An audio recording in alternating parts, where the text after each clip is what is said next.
I will go to the bottom of the sea and join forces with the powers of evil. I shall return and avenge this insult.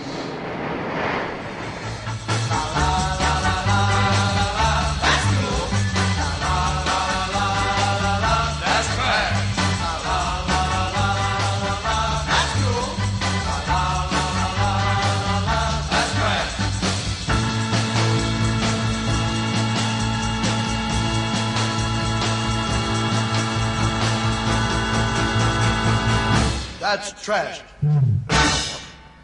Hi, everybody, and welcome to another episode of That's Cool, That's Trash, the podcast where we watch a psychotronic movie online, then get together on Skype to break down the crazy. I'm Matt Howell. I'm Kyle. I'm Scott. And this week we are joined by a good friend of ours, Scott E., or Scott 2. Welcome, Scott. Hey, thanks. Good to be on. It's good to have you on the show. So tell us a little bit about yourself, whatever you feel comfortable sharing, like as far as like, I don't know, like what's like why this appeals to you, or you know, your interest in psychotronic films or anything like that. You know, I think that I've always enjoyed this kind of film, and I think a lot of people out there might share this feeling. It's a question. It's hard to find people that seem to appreciate it as well. You know, a lot of these films just ride that fence rail. And it's either, you know, like the show is called, it's trash or not. You know, it's what do you feel about it? I think a lot of people have a hard time absorbing it all. I can smell your sex from here. Exactly, right? It's that inappropriateness. Yeah. Hey, do you have a favorite bad movie? Good question. Ooh, wow, that is a good question. Favorite bad movie? Well, you know, I was listening to The Abbey a little bit today, and it made me think about some of the blaxploitation films, and one that I didn't hear you guys mention, and I didn't listen to the whole podcast yet, was Dolomite. Oh. Rudy Ray Moore. Rudy Ray Moore. Yeah. Oh, love that one. Definitely classic. Yeah, the opening scene when he breaks out, or not breaks out, he's let out of prison, and he throws his prison garb to the jailer and says, "Burn those." That's just the best. Yep. Yeah. And I think I feel safe in saying that most of us rural white boys heard about Dolomite through rap references. Like, I grew up hearing about Dolomite from many, many rappers referencing like how hard they are, how whatever they are, and then I finally, as an adult, like realized, oh, this is Dolomite. I thought it was a type of a sandwich. That would be a good sandwich name. Dolomite sandwich? Yeah, it's a little spicy, a little sweet, a little spicy. Right. Well, yeah, in the white bread community I grew up in, felt so sheltered. You know, people mentioned, you know, people of color. I thought they were talking about minors. All right, then. No, this is not based on a shower basis. This is a totally different thing. Okay. Yeah. Mm-hmm. Well, I know that now. I just Right. I was really naive then. And now, Scott, too, what's your favorite color? And where do you see? Where's the perfect first date? For you, I'm gonna, because you're asking, I'm gonna say chartreuse. And he's married, so this is a waste of time. Well, it's a fantasy. Let's just walk down. All right. Walk with me. Okay. And what'd you say? A favorite or first date location? Mm-hmm. I think a barber shop. Oh, it's supposed to be the back door is the correct answer. You're off. Anyway. In the butt, Bob? Okay, so the movie tonight is a film that I picked called Lady Terminator. And this is from 1988 or 1989. It's an Indonesian film. And I picked it because it was kind of infamous in psychotronic guides and stuff for an element that is in the beginning, which is the South Sea Queen legend and this kind of vagina eel power thing, and this thing that this mate and kill kind of aspect of this spirit, essentially. So in most film guides and stuff, this was kind of hyped up, I think, a little more than it should have been, because when I first I usually preview the movies and watch like the first 15, 20 minutes of them to kind of see if they'd be a good fit for us. And the first 15 or 20 minutes, I was like, this is perfect, man. This is bananas. And I was thinking, well, this is not really Terminator. They must just slap this on when they distribute it in Western regions. And then come to watch the whole movie, I found out, oh, it's definitely a Terminator thing. They just slapped a local legend onto a Terminator story, essentially. So it's very much a Terminator ripoff. Oh, yeah. With nudity and vagina eels and curses. So, Yay. Yeah. Perfect.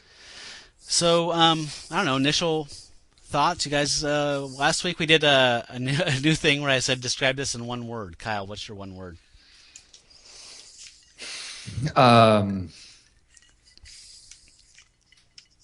This is tough.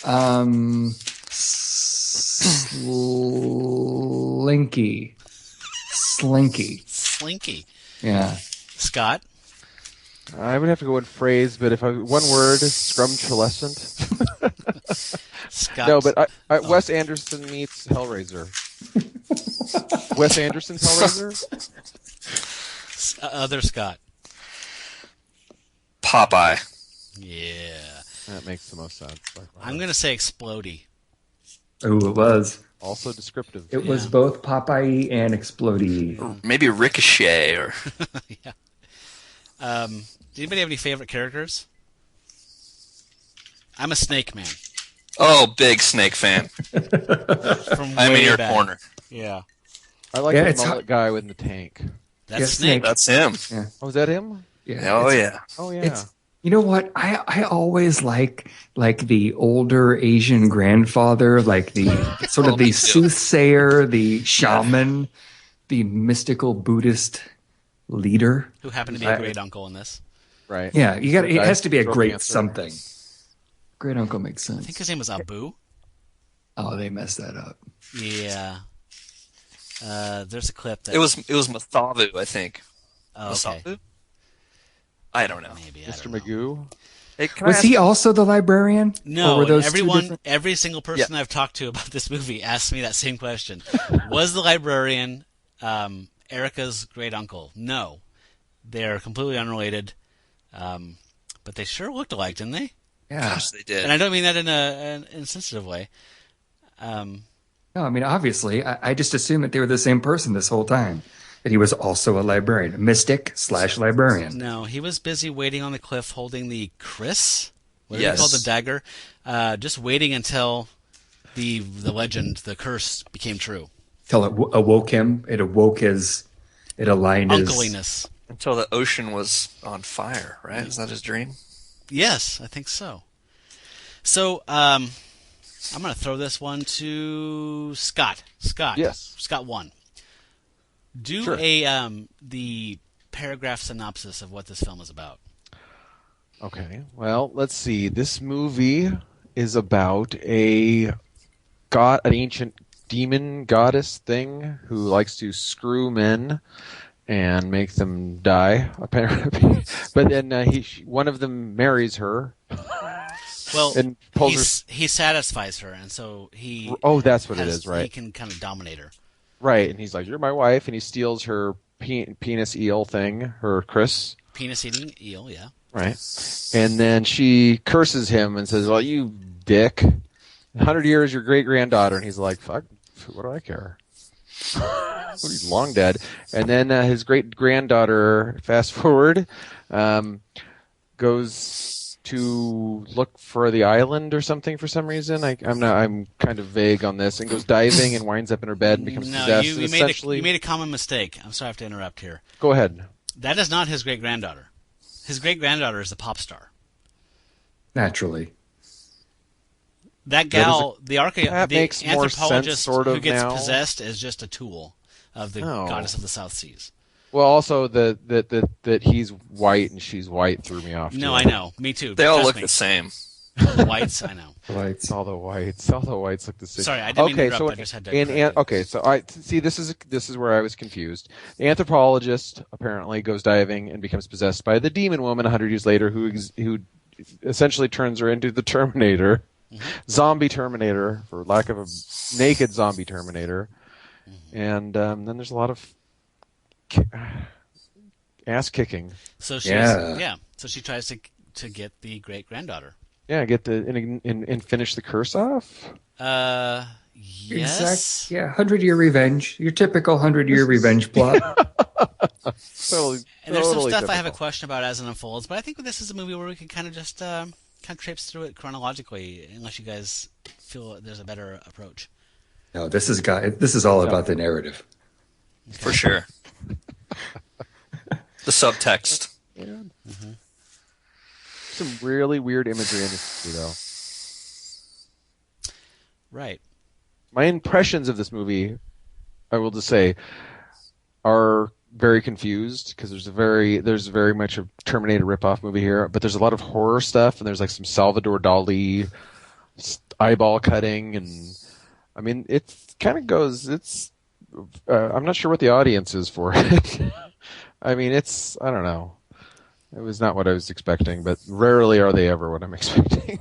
I think the audience is a teenage American Salvador Dali who likes Rambo movies.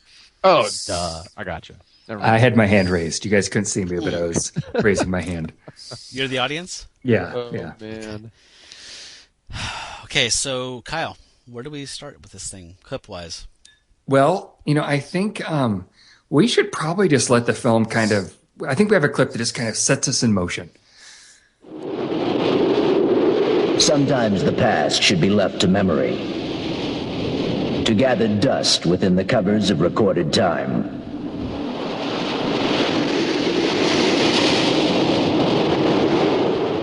Oh, I'm sorry. Did I say sets us in motion? I meant confuses us even further.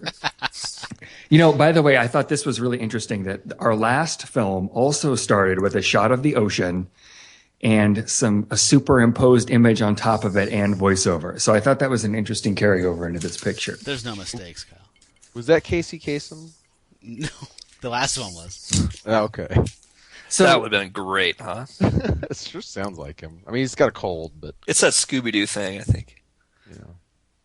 So, basically we're getting this introduction here that time is just a dusty book and the pages of time are going to unfold in a way that your great-great-granddaughter will end up, or your great-granddaughter will end up paying for your mistakes. That's a Tori Amos song, right? Yeah. I think that's a Tori Amos album, isn't it? So then we get this jump back to the Queen of the South Seas, who we as Westerners have to kind of just glean. I'm sure this meant something to Indonesian people, but it didn't mean anything to me.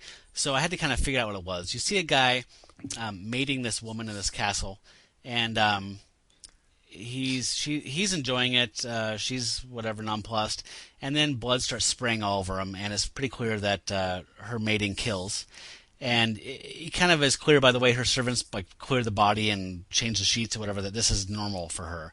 And then a white dude comes in white pajama bottoms or whatever the hell they are, and he beds her, and he does it right. I mean, he's laying pipe, and she really enjoys it, and that causes her hidden vagina eel to come out, and he grabs it. And then he holds it up and strokes Knowingly, it. right? Yeah, he knows what he's doing. And then he strokes it, and it becomes a dagger. And she gets really pissed off because he's kind of stolen her juju or something. And I think we have a clip of that, too. I do like that she named her dildo. Apparently that women do that. The Dildo? The Chris? Chris. Chris? Chris. Is it the Chris or Chris? Chris. I could barely understand a word she said. I don't know.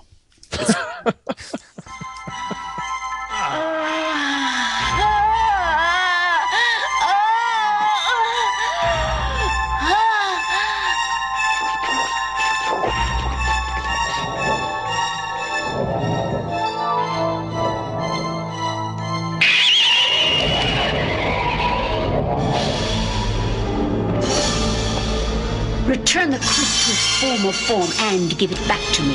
You are my wife now. I want you to stop the killings. Give me that! Bastard! You have tricked me! In 100 years, I'll have my revenge on your great-granddaughter! I like that she Not only, I mean, she's asking a lot because not only does she want him to give it back, but she wants it returned. In its former form. Oh. So turn it back into a vagina eel and give it back to me. Because you Does he tricked know how me. to do? I think that he's just like, I totally would. I don't know how to do that.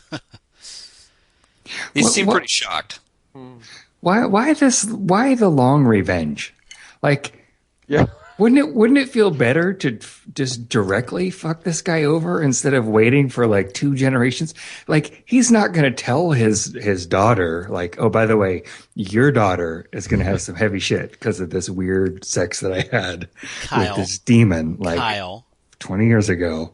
Uncle whatever got the message, and he was watching out, and he knew. And he told Erica, look, this is why this is happening. So that did come down, but it wasn't in a preventive way. Well, and also she can't get him because he's got the power over her, and so all she can do is go hide.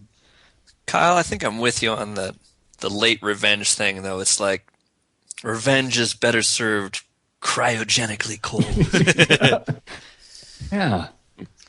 I don't know. I thought the best revenge was living well, but I guess you guys just don't agree. She's short-sighted. It's very. Okay, so so Kyle, I sent you a lot of clips, but we don't have to play all of them. We can feel free to just kind of let this thing move. The bowel movement. Yes. Well, what happens next? We got the next is the credit sequence, which we just talked about, which is about 7 minutes long.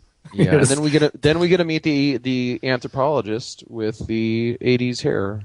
Yeah, so we get to meet Tanya. I'm an archaeologist. Wilson. Anthropologist? Anthropologist, excuse me, yes. She is an anthropologist, as she reminds us every time that she speaks in this film. And the old man or / goat is not the librarian, or it's a goat librarian guy. That guy looks like a goat. Well, he's got the belly. He's got the belly, but yeah, the full belly. The Uncle Sam beard. Did anybody else get the taste or the feel of when he appeared for the first time in the librarian? Sorry, the only time. Yeah. Something like Big Trouble in Little China. Oh yeah, like egg. Yeah, I egg, did. I egg, got that. Egg. What the hell's that character's name? Oh, I can't remember either. Anyway. There's gonna be chain lightning and weird hats coming out. Yeah, I did, and that didn't happen with this movie. Did not happen. And that's why Big Trouble in Little China is one of my favorite action movies, and this is not. It is now. The thing with Tanya is that her motives are her motives are a little unclear here. She's heard a lot about the what is it? Is it it's a South Sea the South Sea Queen. South Sea Queen. It's a regional legend. And she's really because she's an anthropologist, she wants to come and study this. So of course, naturally, the first place she goes is to the library. You know, we've made a couple references to this librarian. You know, he does. He looks like your typical old sage librarian. Tanya's looking for this very specific book, and the librarian is really apprehensive about handing over the secrets of this book. But she gets it. And she's on her way. She's going to find this castle. Oh, the queen lives in this castle that was actually kind of absorbed into the sea. It's sunk into the ocean. Yeah. Can I tell you something real quick, Kyle? Yeah. You mentioned the apprehensiveness of the librarian, and I felt the same thing on my quest for knowledge. We all grew up in the same small town, and I like this writer named H.P. Lovecraft. Oh, yeah. I went to check out a Lovecraft book in high school or maybe junior high, and the librarian told me, I don't think you want to check this out. This is regularly checked out by a bunch of Satanists who live in the area, and she got the volume out and she opened up to the table of contents and showed me the story titles, and there were some asterisks or check marks by some of the stories. She said clearly they're making markings here that are satanic, and I was like, that kind of looks like it's just like I read this one already mark. Wow. So she made it very clear this is a dangerous text, and I probably don't want this on my records checking it out. But if I gotta read it, then So I knew I identified with Tanya. Oh, yes, you did. And This I was the identified whole with part of her. the satanic panic business, wasn't Yes, it? yes, it was. Because my dissertation is going to be on wild goose chases.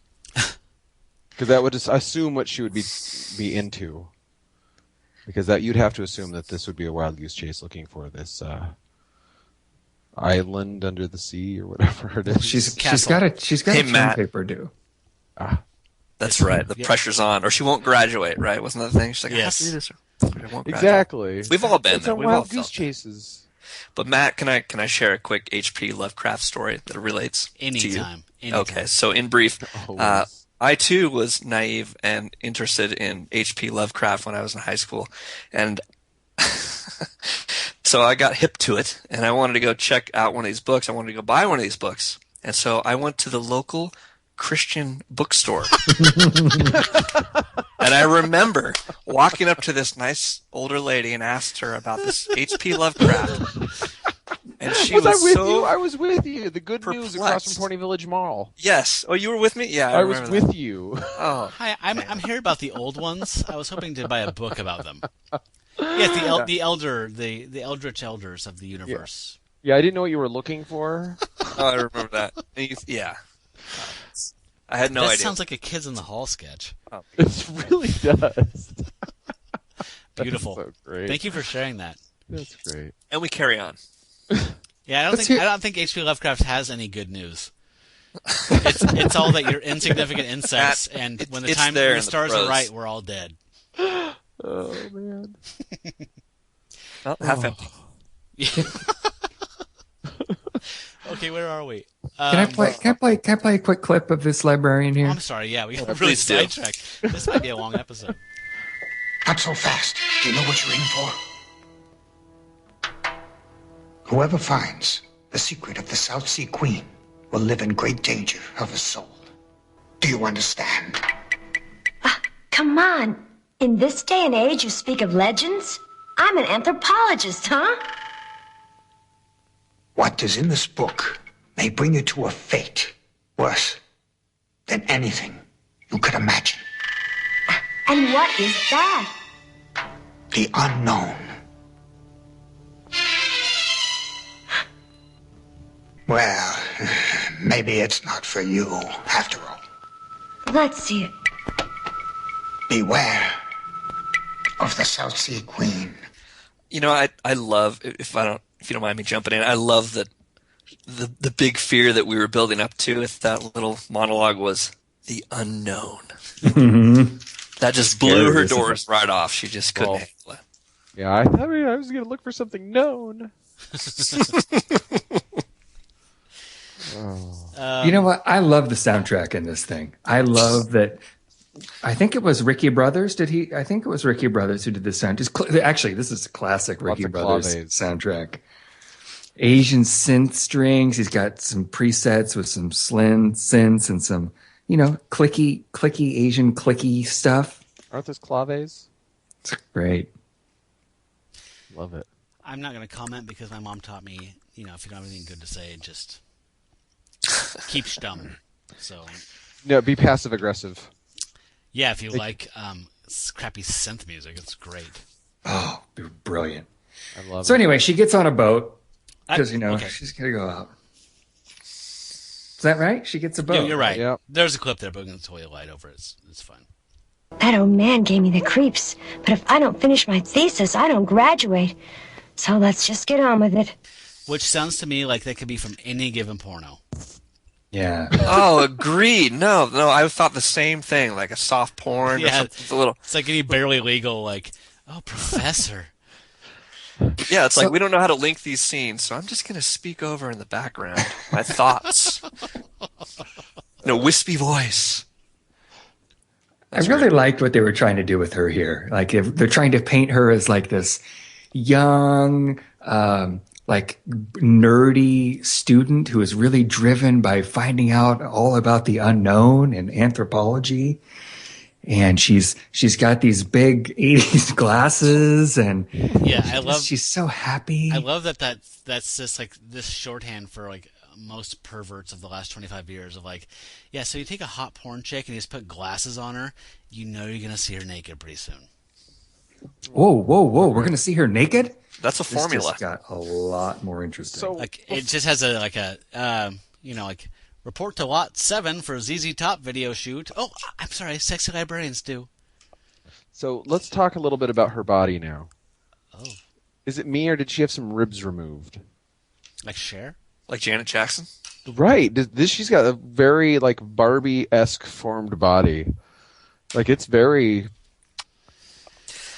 I would think that my friend Brian would say clay booby.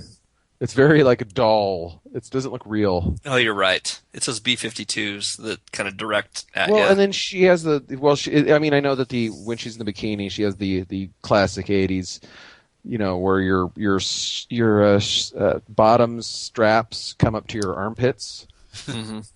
The really high, because apparently in the 80s everyone wanted really big hips. High butt.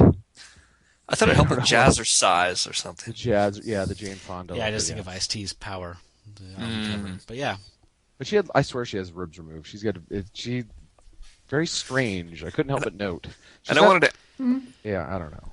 I wanted to add to her earrings are so 80s. It's unbelievable. You remember those? It's huge. I didn't know her earrings. What? If you watch now, you can't stop looking at them. So you have an earrings fetish. I do. Okay, so she's on the boat now, and she meets the salty sea captain, Carl.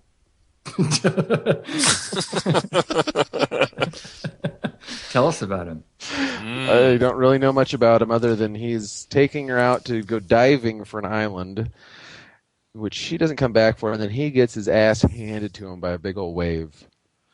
And that's about all we know about Carl. He has a lot to say, but he's just another one of many old Asian men in the movie. We have a clip of him talking to let's hear it. Tanya. But nobody ever heard of the Chris again. What a lot of shit. There's a castle under the sea around here somewhere. And this Chris, this dagger, must be down there inside it. I've got to find it. Oh, come on. You don't want to believe that. It's a bloody legend. Yes, but it's true. You read too much, bloody woman. What then? Are you afraid? You said it's only a legend. Popeye, shut off the engine. Aye, aye, Captain. Look, girl. This is as far as I'm taking you. Is it me, or could have this easily deteriorated into an episode of SpongeBob? She could have just dove down there and found Bikini Bottom. That's kind of what happened. Yeah, I was going to say, so... Right. Yeah, Are you kidding me? We don't need to rush this by any means, because we're going to elide over probably about 40 minutes this movie. So she dives down. She finds the South Sea Queen's castle that's sunken, and then she's mystically transported to her bed that we saw in the earlier scene. Yep. And then, much like in Evil Dead or Evil Dead 2 or the Evil Dead remake... or Spookies. Her limbs are constrained by something, and her legs spread apart. And then under the covers, the silk sheets, we see this eel-like shape come, and then the eel of Yor goes inside of her, and Ooh, Yor's a good movie.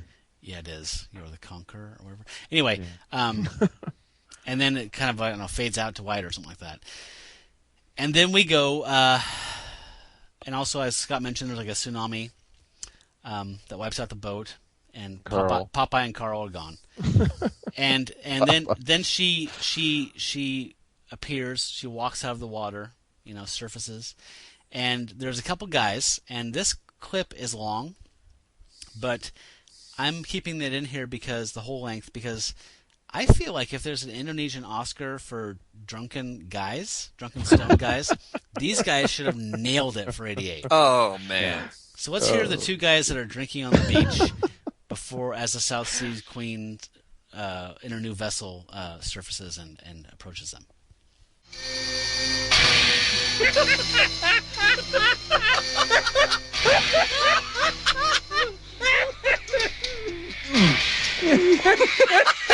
Fucking Saturday night on the beach. Handsome guy like me? Shit. You are handsome. There's hope for every monkey in Java. Thanks, asshole. Fuck you too. Oh God, I need a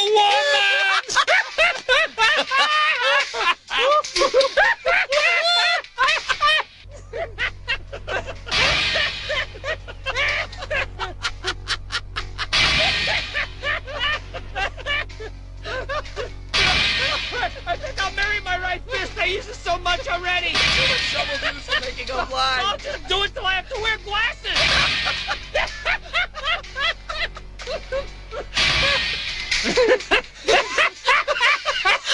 Hey, remember the legend of the South Sea Queen? Wouldn't it be nice if she could come now? Hey, look, there's a wicked woman coming. Crazy tourist.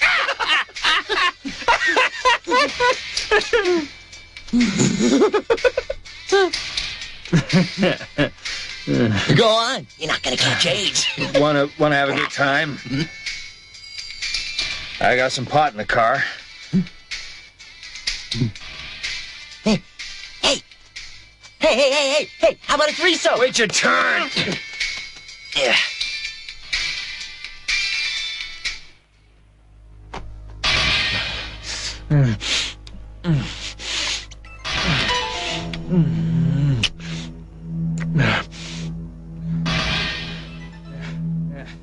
Sloppy seconds. And wow. Drunken Indonesian beach guys. Oh, Bravo. memories. Hey, do you guys remember the last time you got so high that you peed in your own mouth? Oh. And I love that the South Sea Queen is so pervasive in the culture that when you get really drunk and stoned and you're just pissing on the beach, like, hey, we need a woman. Hey, what if the South Sea Queen were here right now? Remember? Oh, that's great. And then she's there. She's right there. Yeah, so for you folks who haven't seen this yet, shame on you, but no shame. What happens is he lays her down in the back seat, and they immediately proceed with intercourse, and then blood starts spraying everywhere. And the guy says, sloppy seconds, and he's huffing and puffing, and then she comes out and mounts him, and then blood sprays everywhere, and then we're done. So she's oh, I'm sorry. She's naked when she approaches, and she gets his leather coat, like in Terminator. Exactly. Oh, that's right. Yep. So I would like to talk to just quick logistics of the blood spraying. Where's the blood coming from exactly? So I believe the eel is eating the penis from inside of the woman, so somehow it's coming out of her reproductive organs and spraying up their chest and onto their neck. She's a squirter. God. In a way. She is definitely a It took squirter, by the way. 21 episodes to mention squirting. That's actually not bad for you. Thank you. Yeah. So after this, she goes to a hotel room and lets herself in and gets in the lotus position, naked, and meditates in front of a portrait of the South Sea Queen and kills a security guard? I was really confused about the level of security that was going on in this. Why do they have motel. AK-47s or whatever? That's Indonesia. Yeah, I know. Hey, This is Puerto Vallarta. Standard issue. When you go to Jakarta, your hotel bellboy will have the best in personal security. I don't understand that either. So I feel like at this point we jump ahead and we meet a new character, a policeman named Max. Oh, do we ever? And I feel like we can talk about this before or after this clip, but I feel like there's this weird half-assed attempt to rebrand this in the dubbing for America. So it feels like they kind of almost said, like, let's just make this in America. But they also kind of said, well, let's not. And it feels like they straddled the fence, and it makes absolutely no sense throughout the movie. So in my mind, they're in Jakarta. But there's a lot of Westerners there. Later on, Max alludes to the fact that his wife wanted him just to quit the force and just get a restaurant in Wisconsin or something like. And he makes a phone call to his compatriots who are in the States, and they're heading back, but they're instantly there. Like, it makes no sense to me. Right. Yeah. Well, I felt like the producers were having conversations going, we know we're making a bad movie, but how bad is it going to be? Yeah. So let's hear what turns out to be a flashback of Max in a bar in Jakarta. And he gets to take care of a little action. We get to meet him and hear how he takes care of business. Evening. What are you having? Beer. Don't y'all get shit-faced drunk tonight, you hear? Yeah. I just won me a couple of grand from the races.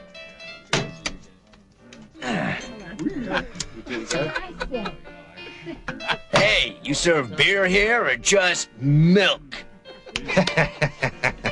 Say, there's a pretty face. You too, pretty face. What are you having? Be a sin to pass you up. No, thanks. I don't think so. Don't be silly, sweetheart. I just want to show you a good time. Here, you want to feel it first? Oh! Hi, asshole.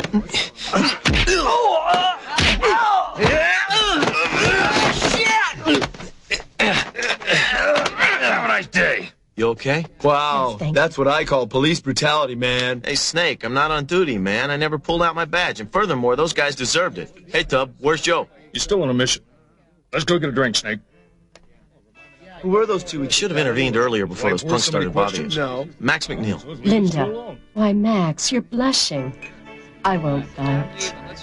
Just to share something, that last part of that scene when Snake and Tom or whoever walk off and start talking, I had flashbacks of Frozen Scream with the multi-layer audio going on. That was really upsetting to me, like post-traumatic stress disorder. If you folks haven't listened to our Frozen Scream episode, which is the last one of my personal favorites, probably the worst movie I've seen technically ever.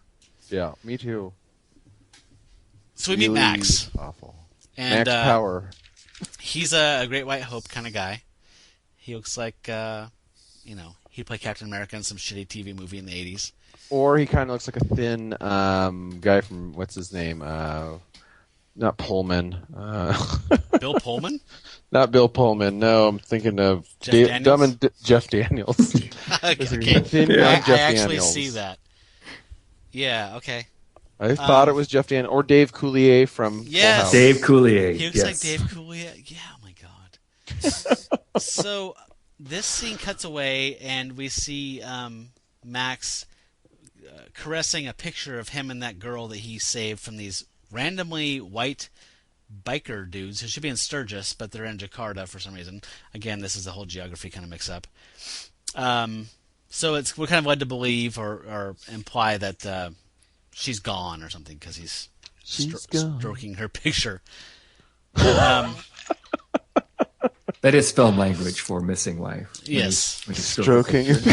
And then I think we have these homicides that we've seen. These come in, and these guys catch them. Yeah, that's right. That's why they're introduced, right? Because there's some bodies on the beach that are missing their cocks. Cockless bodies. Is this an episode of Hannibal at this point? I think it's Hawaii Five-0. Okay. We actually have a little clip here, and this is. It took me a little while to catch on to this, but these bodies have shown up without their cocks, and so when we play this clip, I want you to think about the relation to the cock and the food that they keep referencing in this clip.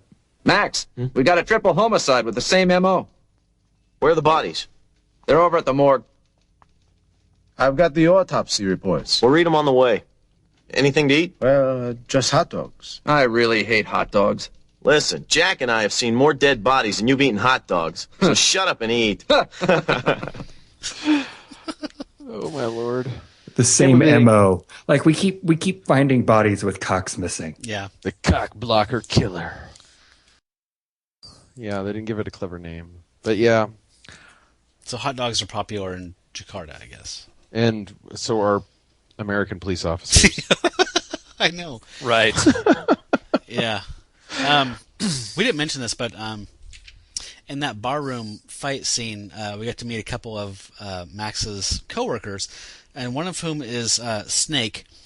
Fuck yeah, man! I immediately latched onto Snake. Snake to me is a highlight of this film. He has a wicked mullet down way past his shoulders. It's red, like strawberry blonde or whatever, and he looks to me like the guy who played Chainsaw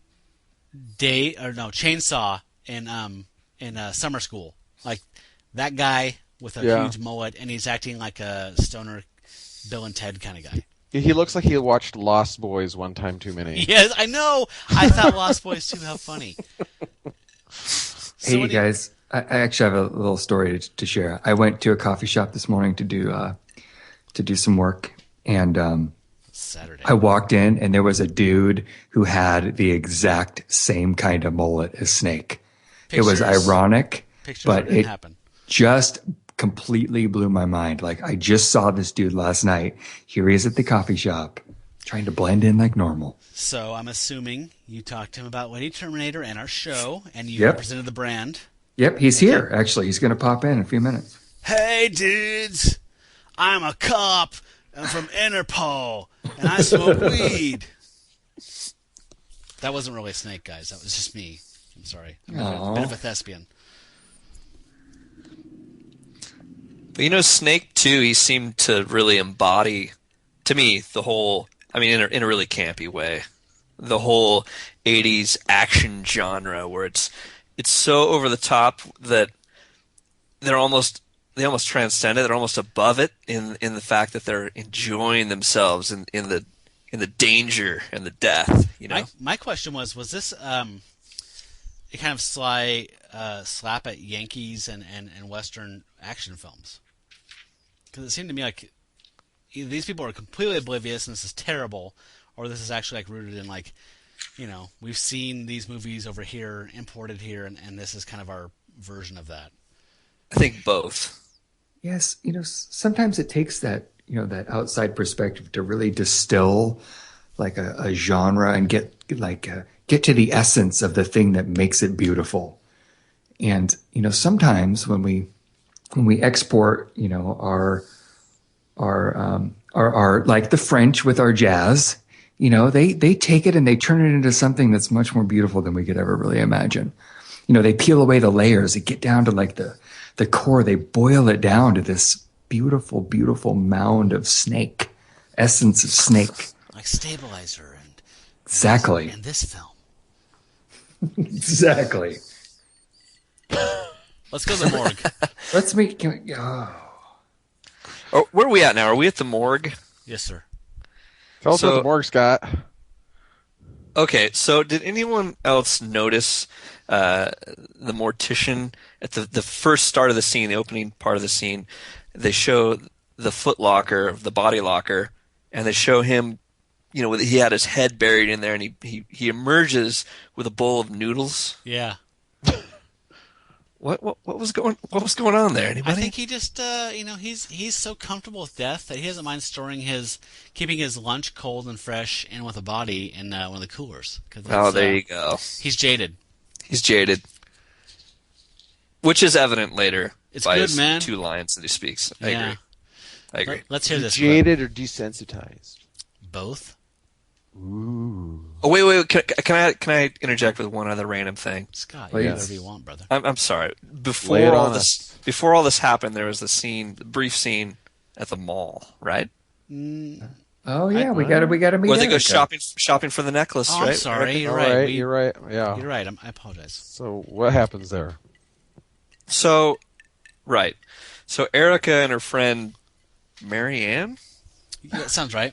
These Jakarta names. They're doing their girl thing. They're shopping at the mall, and Marianne has to show Erica this necklace that she's found at this jewelry store that happens to be the exact same one or a replica of the one that Erica has, which has significance, right? Yeah. As we find out later. Can I ask you a quick question, though? Yeah.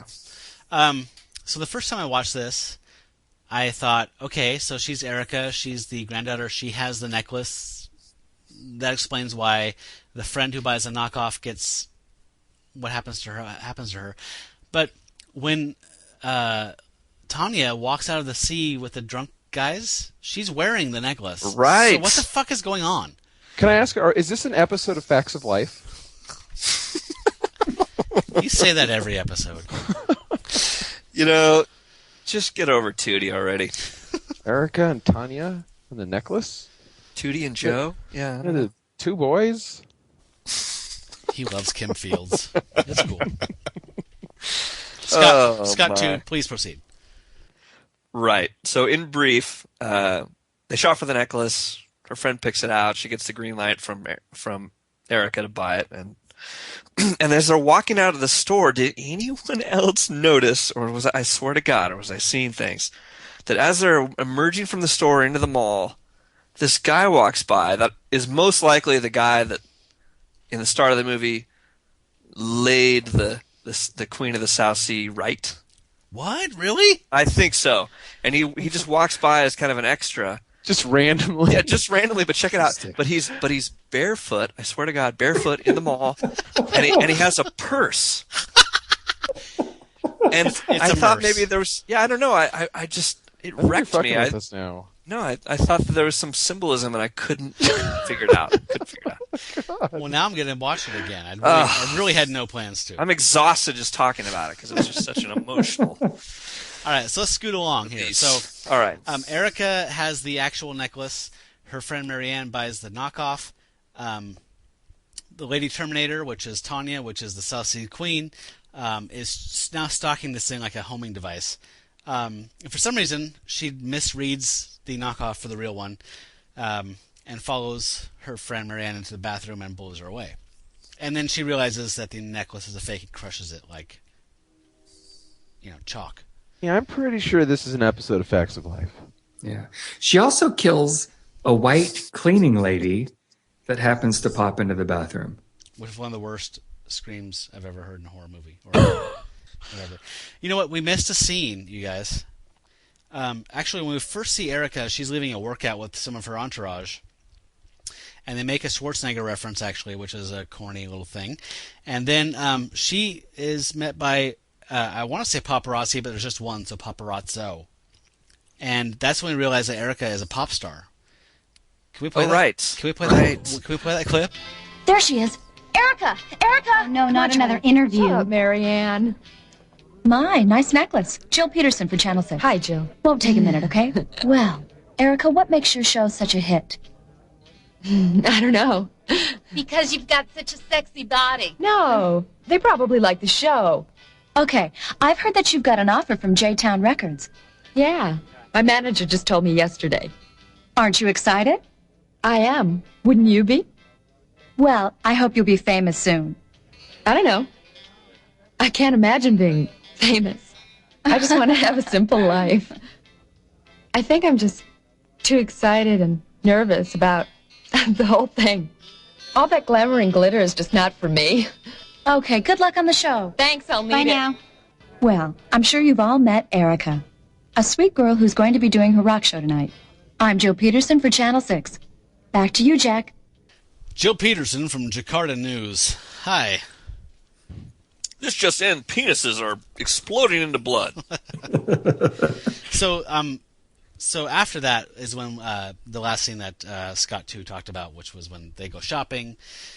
Marianne gets murdered, and then we move ahead to.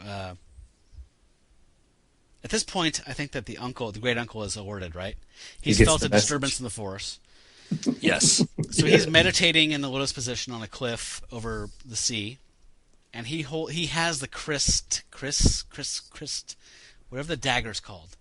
And he says, he's like, Erica, look out, or whatever. This guy's tuned in. Yeah. Yeah, and then we go to the morgue. Yeah. Is that right after she shoots the televisions and kills? Right. Kills what's his name? Cousin Eddie. What? Oh yeah, she blows up the Sony store, doesn't she? Yeah, and she blows up the guy who looks just like God, what's his name? Randy Quaid. Short Randy Quaid. Sure. I'm telling you, he is. I thought he was like a Irish, leprechaun at first, but upon closer inspection, he was Randy Quaid. So let's move on to the morgue. But one other thing. Yes. Sorry. So just after the morgue. Oh, no, we're going to move on to the morgue. You go ahead. Morgue time. 3 guys are in the morgue. They all got folders, and they're waving their folders around. Am I missing anything? No, I just want to hear the morgue clip. Oh. Okay, last case today, gentlemen. We have 3 very dead bodies here. These 2 were found on the beach yesterday. This one was found last night. He's a hotel security guard. Let's have a look, shall we? Doesn't look very happy now, does he? Very interesting. It says here all 3 of these guys died with their cocks bitten off. Could be a small animal. The report says an eel. An eel? On dry land? I've heard of the ultimate blowjob, but this is too much. Obviously done by the same person. But why? What's his or her motive? How can a human being do this? Oh, very easily. First, you take their pants off. Yeah, okay, cut it out. I don't want to know about it. Back to business, gentlemen. Tom, I want you to go and check out the scene of the crime first thing tomorrow morning. I'll do it tonight. Tom, it's almost midnight. Take a break. Yeah, let's go to the pub. More work and no play. Nah, you take Max to the pub. I'll tell you what I find out tomorrow morning at 7. Okay, gentlemen? See you. Yo. All right, but you'll miss a good time. Yeah, some of us have to work for a living. Hey, why the hell isn't this closed? What for? He's not going to get away, man. That's disgusting. It's good, man. Put these turkeys back in the ice box. They're starting to get ripe. Yeah. Those morgue guys will eat anything. Oh, man. Oh, they're great. So they keep making reference to going to the pub, but what they really mean is they're going to go to like some kind of a rock show. Disco. It's kind of like a disco or like some kind of a weird club, isn't it? It is, yeah. It looks like a disco. It looks like Soul Train, or something along those lines. And yeah, this is where we get to see what's her name again? I can't even remember. Erica, the pop star sensation, perform in the club. It's nice that we get all of this action and some violence and some nudity, and we get a whole song and dance out of this thing. Get a whole fucking song. An entire song. Yeah, it's like, what was that show that I hated that was on, that had people dancing and singing? Fame? No. Glee? That's one of, yeah, but that's not it either. Oh, no, there's more? There's plenty more. I'm thinking more along the lines of that. What was the name of the? We had Downtown Julie Brown. Eigner, help me. Scott. Did we lose Scott too? Downtown Julie Brown. The dance show. Yo MTV Dances. What was that show called? Club MTV? Is that what it was? Weird. Anyway, I'm sorry, I interjected at the wrong time there. So there's no wrong time for interjections. No wrong time. We were just talking about Club MTV. Oh, yeah. Indonesian style? Indonesian style. Yeah. And we were also talking about how cool it was that we got to hear the entire song. The entire song. Right. That doesn't happen enough. Before Lady Terminator decided to come in and bust up the show. So let's talk about this song. What did everyone think? Very 80s. Yeah. Is that good or bad, though? In this case, I think it was pretty on par. I thought it was a terrible song. It was actually stuck in my head today when I was sweeping and vacuuming our house. I was kind of pissed off. I can't remember it now. Thankfully, I've had enough booze to where it's gone, but I'm sure it'll come back later if you're lucky. I'm sure it will. I'm sure it will definitely come back later. So this is kind of the jumping off point for the movie because. Buckle up. Once the Lady Terminator shows up, it turns into kind of an ammo fest. Yeah. Yes, it does. This is where it just becomes like... But it's not when you say ammo fest. This is more along the lines of the Terminator, where she's just overmatched. I mean, everyone's overmatched against her. she's gonna now go into bathrooms and just blow people the fuck away. So go ahead, Kyle. Well, I was just going to say that this is like she starts dressing like now she's wearing a black leather jacket. And black leather pants, which I don't know where she got those, but I don't know where she got the pants. The jacket she got from the beach guys. Oh, that's right. But now she looks like like a Lady Schwarzenegger. And now she has full automatic weapons all of a sudden. Yeah. Did she get them from the hotel security? Yeah, I guess so, right? Yeah, because he was slim. Yeah. All of it. So I believe at this point, when she shoots up the nightclub and Erica and Max escape, this is where we get another reference to the original Terminator, the source of the, what they're ripping off here. I think he says, "Come with me if you want to live." So that's a literal quote from Terminator. Right? Yes. Yeah, no, exactly. I can't help but get the feeling that when this movie was filmed that they kind of had something else in mind until then the Terminator was a big hit or something, and then they said, let's just kind of twist this a little bit. I don't think so. No? You feel it was a straight rip-off the whole time? The eyeball scene, that's straight up reference to Terminator. The whole dance club scene, too. No, but I feel like the first half hour of the movie was just like some... See, in my opinion, Scott, they're doing the inverse. That they made a ripoff of Terminator and then said, how can we make this local? How can we make this make sense in this market? In this culture. Yeah. So they did a South Sea Queen thing, and then said, this is just our weak bridge to... Rather than a robot traveling back in time, something that we can relate to here, Nisha, is he has a sea witch. Yeah. This is, actually, that's it. I know you're kidding, but yes, I think that makes sense. All right, I'm just gonna have to agree with you. Actually, absolutely, totally, it does make sense. Now you frame it that way. So I feel like we can glide over some stuff here, unless you guys want. I don't know how you guys want to approach this part, because the next, I'd say, 30 minutes of this film are pretty much them figuring out she can't die, and trying to keep Erica safe, and constantly running, and people being slaughtered in the meantime. Yeah, the cops are keeping her, and the old man helps them, right? Yeah. The old man, once they get the old man, the great uncle is in the police station, and so when they get Erica there, he explains the curse and what's going on before he dies. Pretty much everybody dies. Pretty much. So. Did you happen to have that? Go ahead, Kyle. No. There is this particular scene where Lady Terminator decides that she's going to shoot one of the cops, and she unloads 50 bullets into this guy at point blank range. There's just this scene of a guy on the ground, and she's shooting, and his chest is exploding with blood packets. Yep. And this goes on for 15, 20 seconds. Yep. Then she kicks him in the balls. Yep. And walks off. That's my favorite scene.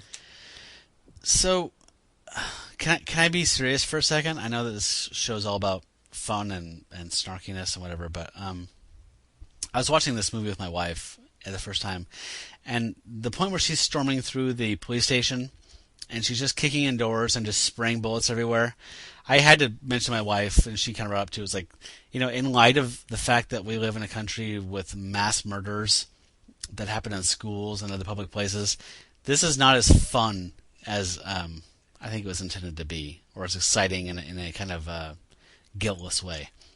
So, again, not to be a Debbie Downer, but it's just that was kind of a weird thing for me, seeing this person storm through this building and just slaughter people, innocent random people.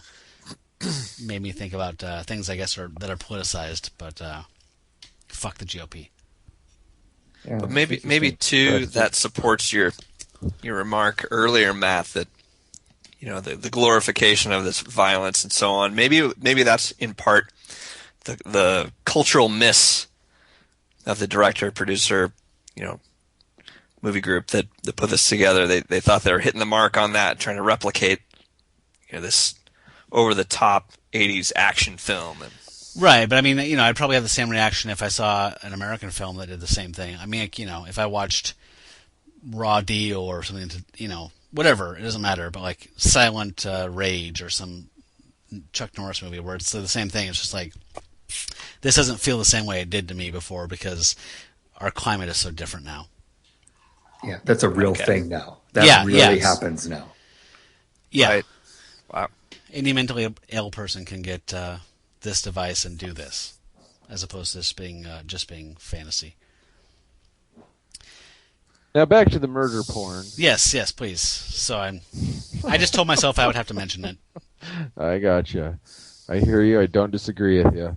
Hey, you guys, is it weird for anybody else to like see some boobs and then see blood spurt on them and like it? Yeah, well, yes. I figure I'm due for a new fetish. You are. I think it feeds both parts of the brain, or rather, maybe both parts of the sack.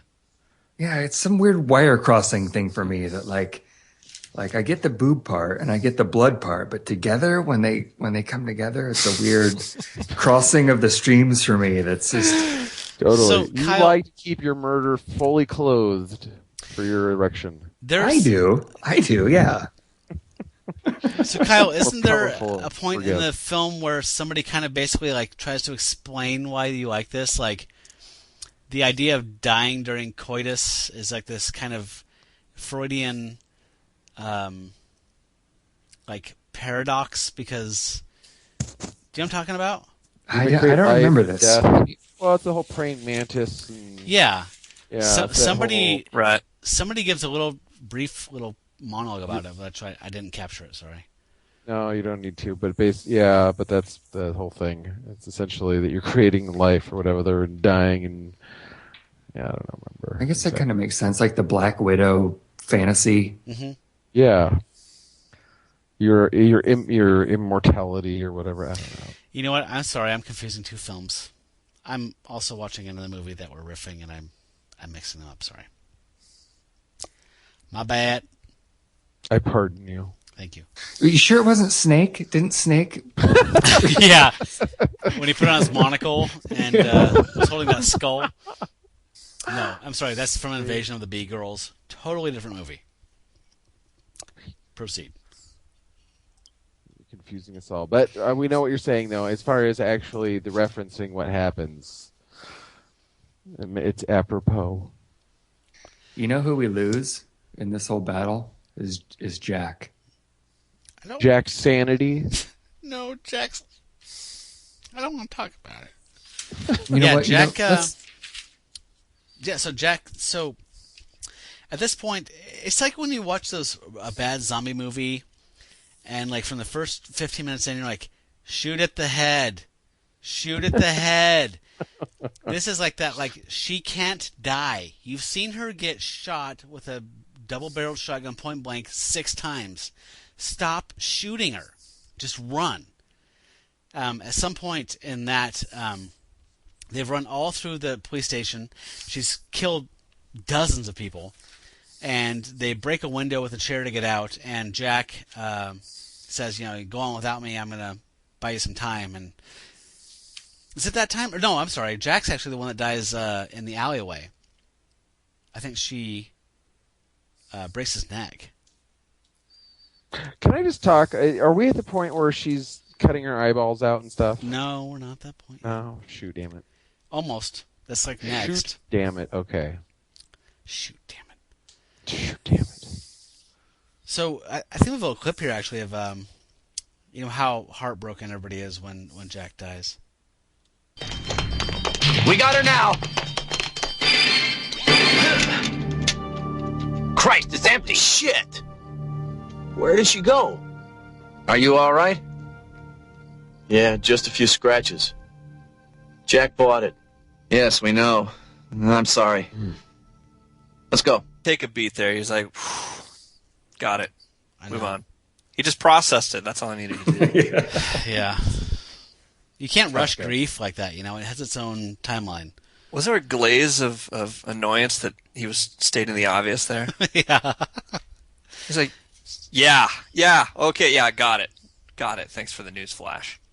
So, Kyle, run us through pretty much the next 20 minutes of this movie, because I think we just kind of head towards the last couple reels. Really, this whole scene to me, everything started to blend together at this point. Like, to me, it felt like once the bullets started flying, it seemed like it was bullets flying and then some kind of absolutely hilarious clip. And one of the clips that I thought was really entertaining to me, at least, was in reference to the Terminator. And they've set up Lady Terminator as this unstoppable entity, but yet we see her in all of these clips where it's like she's looking in the mirror in herself and she's kind of washing her face and then decides that, okay, actually, you know what? Great uncle shows up. I need to step back just a little bit. Great uncle shows up and he presents the amulet. And for a moment, the amulet seems to have an effect on Lady Terminator. So great uncle throws the amulet at her and it seems to like get sucked up into her eye. Oh, yeah. And then, you think, oh shit, like we found something that's going to stop Lady Terminator. But then she just gets up and then shoots him in the dick. Yeah. Like 3 times. Yeah. By the way, like just to interject, at this moment, like she has shot so many guys in the dick. Yes, she has. Like it's like her MO. Yeah, so I don't know if this is like some kind of weird misogynistic kind of like undertone from the producers of the film or what's going on, but yeah, there's a lot of dick shooting. Can I pick it up from here? Yes, please. So there's all the dick shooting and all the action, and I can't even imagine how many bullets came out of that one magazine. It's 8 unfathomable. Yeah. And so finally the gun runs out of ammo. And then shortly after that, they escape, right? They get away. And this is Erica and Max. Is that his name? Max? Yes. So they slink away to the car breaks down and they head out on foot and they slink away down by this river and they build a fire. He probably uses his machine gun and they have like a little fireside chat and it's it goes something like, my life is more tragic. No, mine is. Let's do it. So we have some of that, Scott. Oh, great. We have we can hear Max's side. I think I might have trimmed out Erica's side. You don't say much. Are your parents still alive? Mm-mm. Are you married? I was. She died. I'm sorry. Tell me about it, please. Not much to tell. 5 years ago, she asked me to quit my job as a cop. Moved to Minnesota and open a restaurant. She was raped and murdered by an ex-con. Bastard.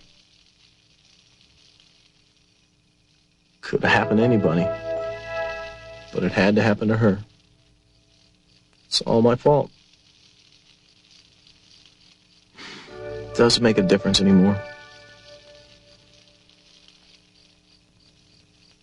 I haven't talked so much in years. So they he's basically so sensitive. Isn't he so sensitive? Yeah, he's that's the most he's talked in years, and they totally connect. And then she tells him, her parents died when she was 7, and that weird uncle guy raised her.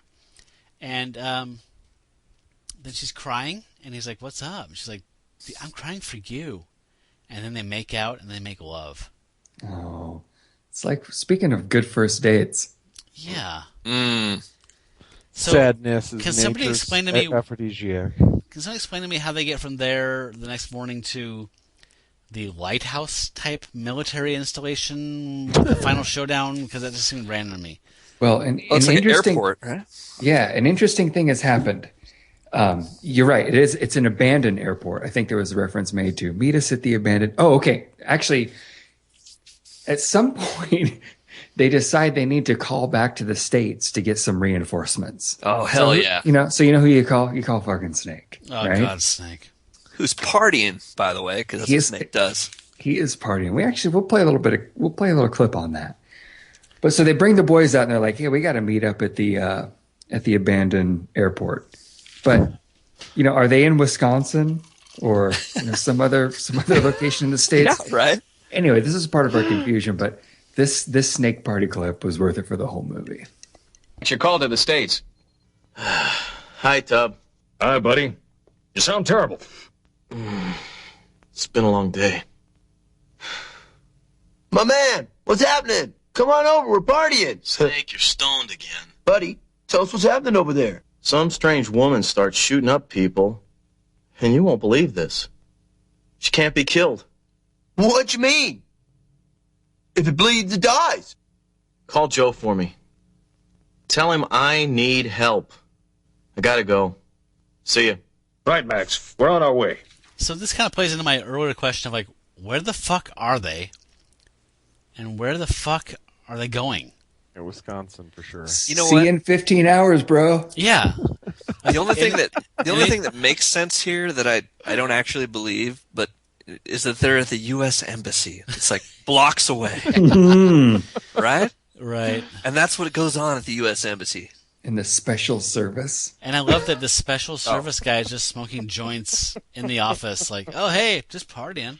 But did you see the spelling? That's why Yeah. it clearly indicates how high they were. Especialidad Seguridad. All right, so this Terminator... Somebody bring this home, man. So now the fight drags onto a mall, right? Pretty much. Yeah, let's skip to the abandoned airport climax thing. Oh, was that already past the mall? That's right. I'm sorry. I ducked out for a second, guys. I apologize. For like 40 minutes. So the American boys show up in the helicopter, fucking USA, true USA style helicopter with guns blazing. So Kyle,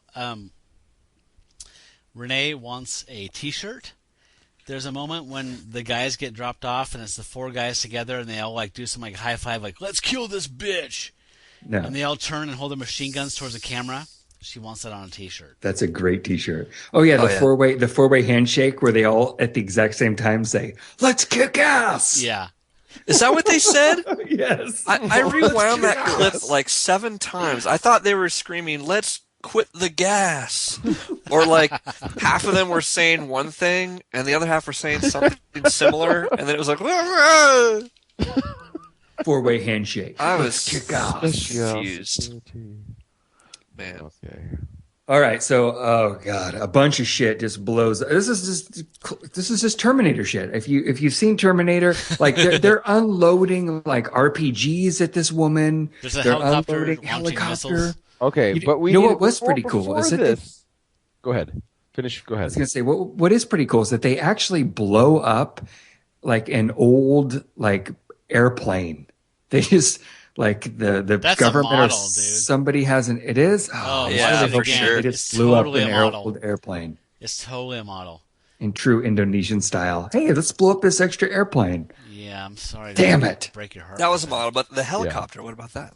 Okay, Well, wait, we'll hold get- on. We need to just rewind just a little bit because prior to this is the scene that I've talked about a few times. Is that she decides the Lady Terminator mutilates herself, a la Terminator, who when he reveals his robot-y self or whatever, and she cuts her eyeball out, but it's more gross than the Terminator because he's a robot and she's not. Mm-hmm. And she's kind of like gets like some Night of the Living or like a Return of the Living Dead sort of special effects, zombie-ish sort of like that's her zombie Terminator form. Right. And there's some strong horror elements in this movie. She even rinses though it off under the tap. I like that. It's like my eye is damaged because of this trauma. I'm just gonna cut it out with a Cut it. straight razor and then rinse it under the tap and then put it back in. Yeah, She's good to go. It's pretty gross. And stupid.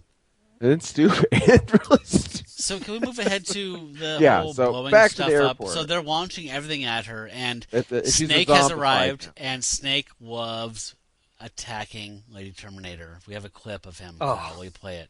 Fucking A! All right! Yeah! She's not actually dead because she's Lady Terminator.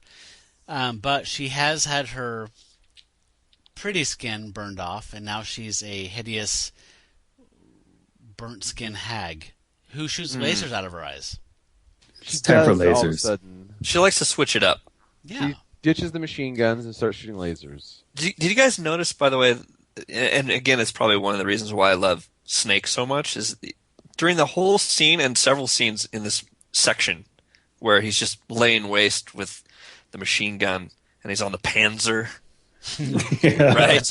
Right, bringing the Panzer. That would be a good T-shirt, is him on the Panzer. Anyway. That looks like the Max Fisher Players, that scene. But he's Love that. chewing gum, just macking away.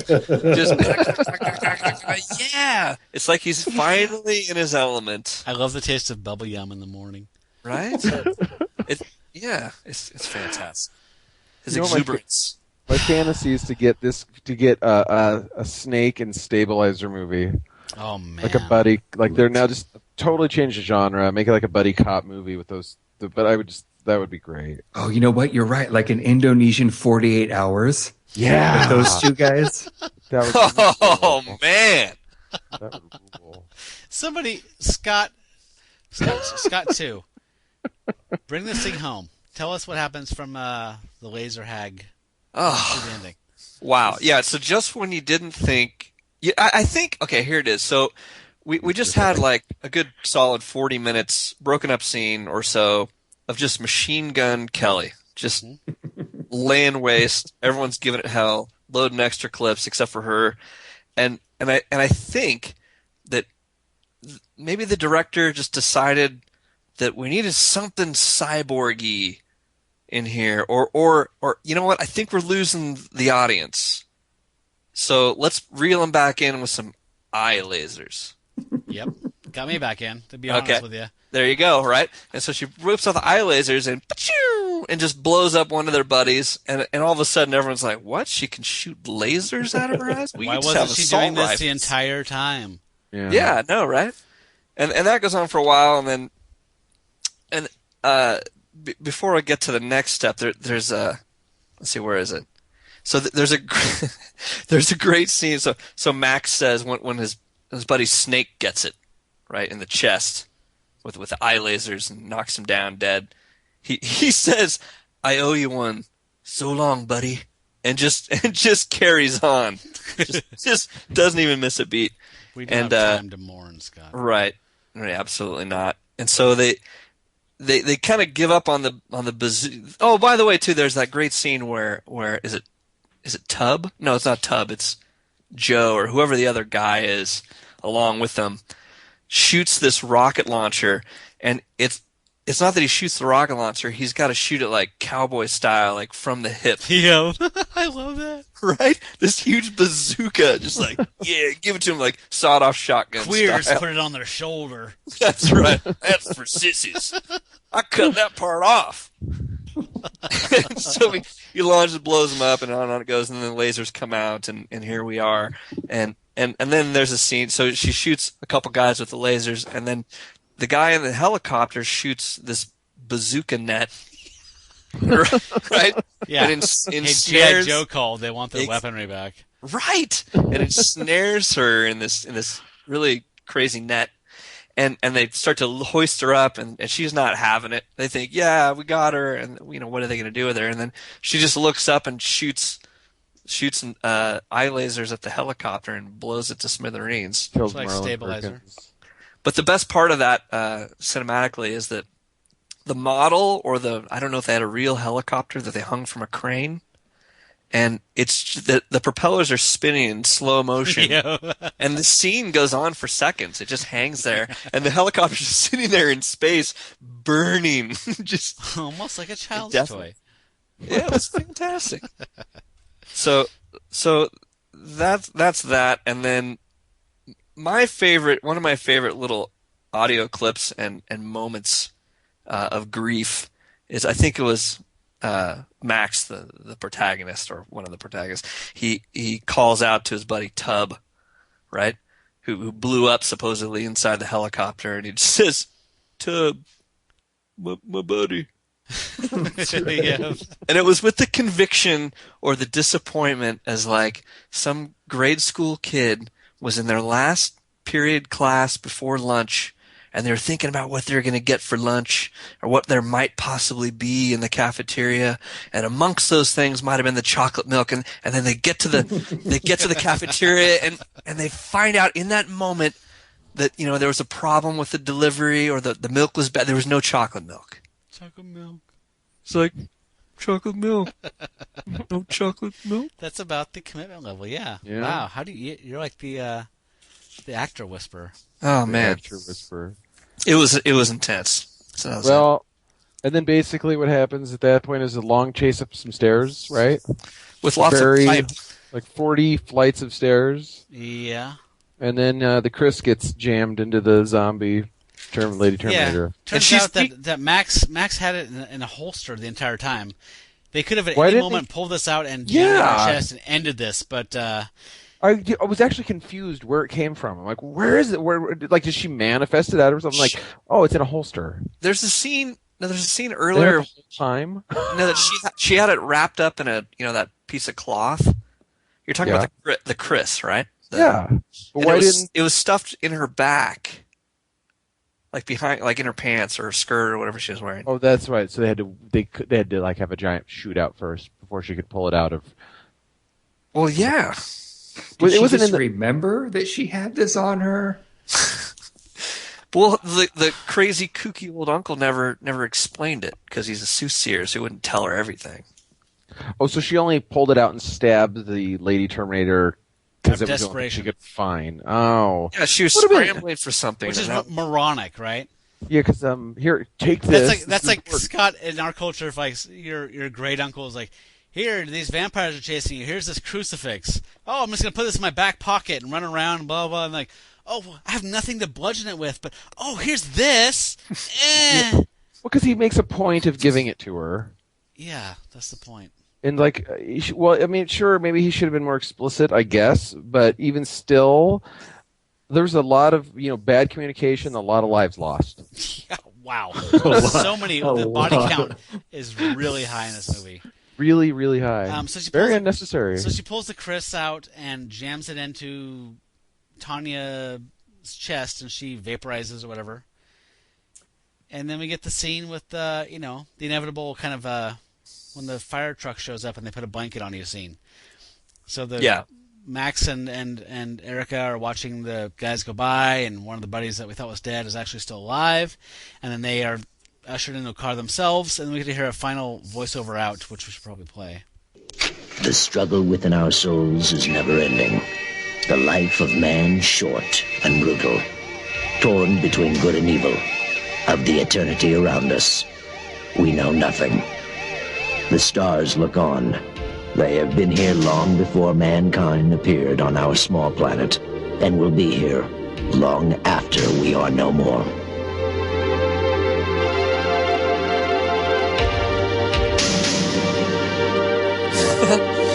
Right before they got in the cars, his buddy Tom, as you said, was wheeled up, and we realized, oh, he's still alive. And Tom was alive. And he says he in his like dying, almost half dying breath before they haul him off to the hospital or wherever. I want to live forever. That's it, right? And I thought, oh, they missed this great opportunity. They could have just like blended right into the Fame soundtrack and just faded away. Yeah, what a just waste. left everyone wondering. I'm gonna go ahead and just be crazy and say let's evaluate this thing. Kyle. Is this cool or is this trash? What is this? Talk to me. Okay, so look, you guys, these Indonesian action knockoffs are totally right up my alley. For me, it's a little comforting. It's a little exotic. It's like you go to a foreign country and you only eat at McDonald's, right? Like you know just what to expect on the menu, but there's a little bit of cultural spice thrown in there for the local palate.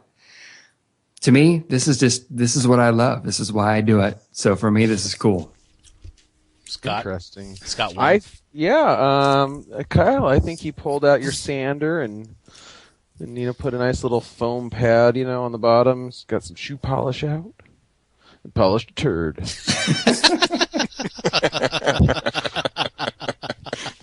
This was trash, man. I can in no way, shape, or form recommend this to anybody ever.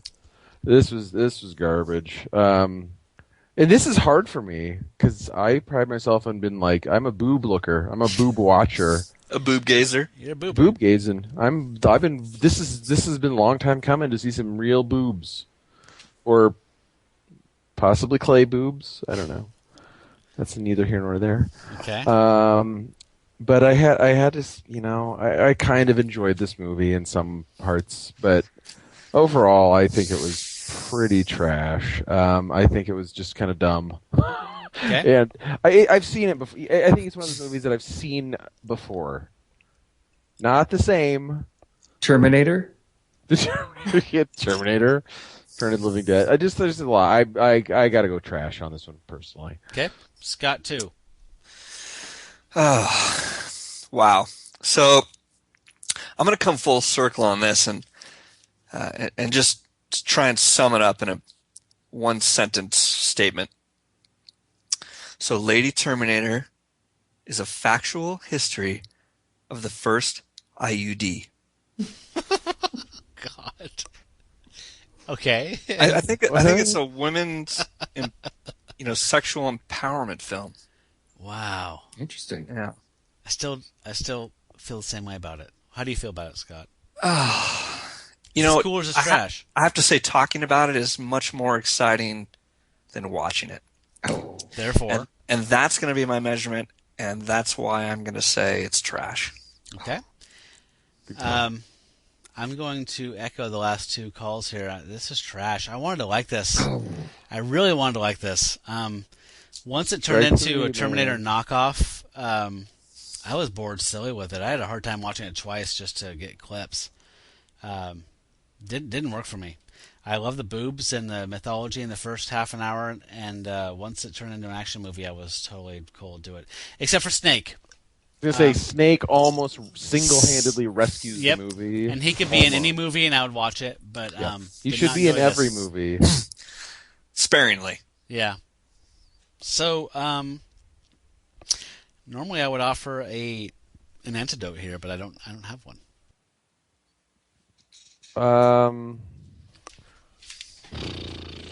I couldn't find a good one. I couldn't find a good one. I couldn't really find anything that was. I looked, but I didn't really find any. I couldn't think of anything off the top of my head.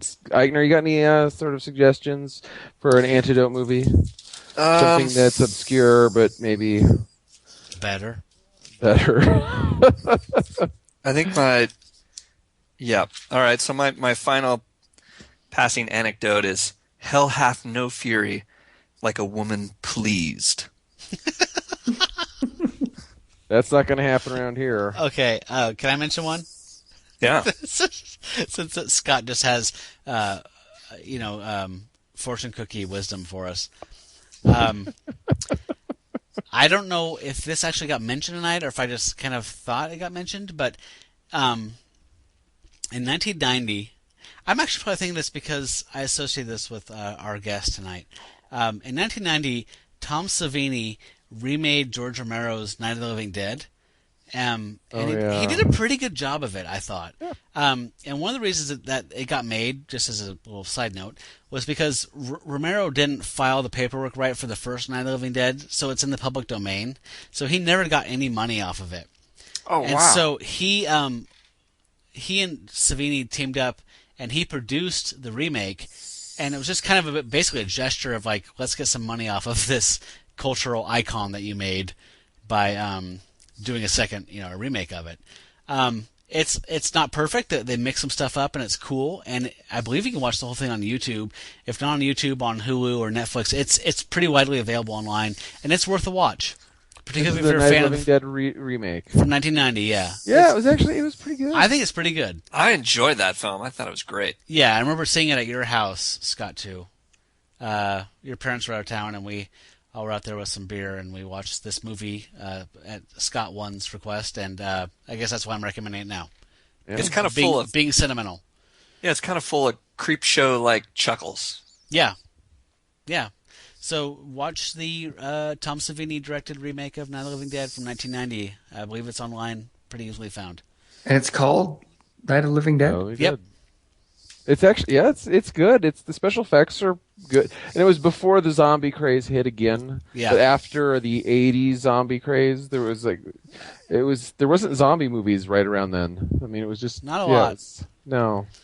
So good. Well done. I own it. I watch it once every couple of years. It's great. So watch that. Or Terminator Woman, which is free on YouTube. And that's totally different. I have no idea what it is, but I just found it. I believe it's a kung fu movie. So if you're in the mood for a kung fu movie, watch Terminator Woman. But that's not related to this at all. What is that? What is Lady Street Fighter? That seemed to come up in this too. Did it? By the way, Kyle, since you brought that up, I couldn't help but think, just especially because of all the shooting action, it made me think of like the script for a video game. Yeah. Not in a positive way. Yeah. It felt like Contra to me at some points. Where it's just right. Like, wow, just. That's interesting because the music to me a couple of times felt like I had just conquered like like Mega Man, a big like, boss. Kyle, it felt to me like how you play like Grand Theft Auto now, and like there's like real artists in the Cars soundtrack. This felt to me like if this were a video game back then, like New Order was the guest star. Like we're just trying to make an 8-bit version of like what we do. I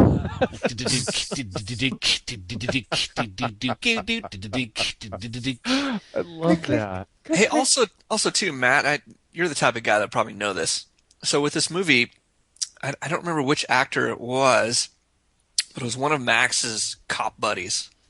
Was supposedly somewhat of a big deal in Indonesia, like in the 80s as a rock star. Oh, really? I don't know that. Yeah, it was one. Yeah. Anyway. I'm just curious if they played any of his music. Probably not. I hope There's a lot of synthesized and sound bites. I'll do some searching to find out for sure. So we land here on 1 cool and 3 trashes.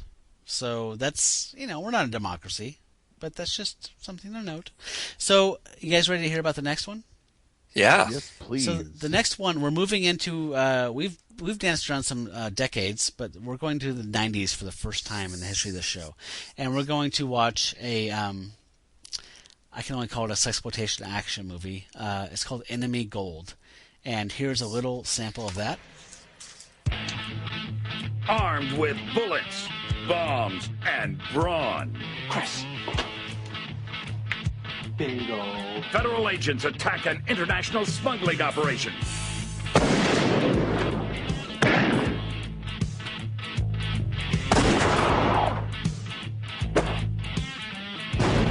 Agents Chris Cannon, Mark Austin, and Becky Midnight are reprimanded for playing by their own rules. I'm here to find out why you're busting the chops of your fellow agents. They have a real problem with authority, and it seems you do as well. What a first day. 3-year on temporary suspension. From the International Power Base of Washington, D.C. The bright lights and fast life of Dallas to the back roads and bayous of Texas, Enemy Gold is a canvas of dames, danger, and dynamite. On forced leave, the agents seek refuge in the woods nearby, traveling to the site of a Civil War battlefield. There are these 3 agents who have disrupted my business. I don't want to be bothered by them ever again. They won't be a problem for you any longer. It's like nothing bad could ever happen to you out here. It's nice to get away. During a savage battle near the Texas border, a fortune in gold is buried by Confederate soldiers. One drone's gold. So, the plot thickens. We can hunt them down like small animals, and no one will be able to hear their cries of pain and despair. This is gonna be fun. A climactic assault terminates when the good guys get the gold and the bad guys get the shaft. In the world of hard bodies and hair triggers, there's always time for romance. Agents need love too. A collage of thighs, spies, bikinis, and ballistics. Yes. Enemy Gold, starring Bruce Penhall, Mark Barrier, Rodrigo Obregon, Susie Simpson, Tay Collins, and Penthouse Pet of the Year, Julie Strain. All right, so thank you, Scott, for joining us and being our special guest. We really appreciate having you here. Thanks, Hey, Scott. it was a lot of fun. Yeah, it was fun talking Yeah, to it was you. awesome. Thanks, guys. Yeah, and thanks to you out there for listening. For That's Cool, That's Trash, I'm Matt Howell. I'm Kyle. I'm Scott. And I'm Scott Eichner. That's right. And you folks out there, stay trashy. We'll see you later. Nice work.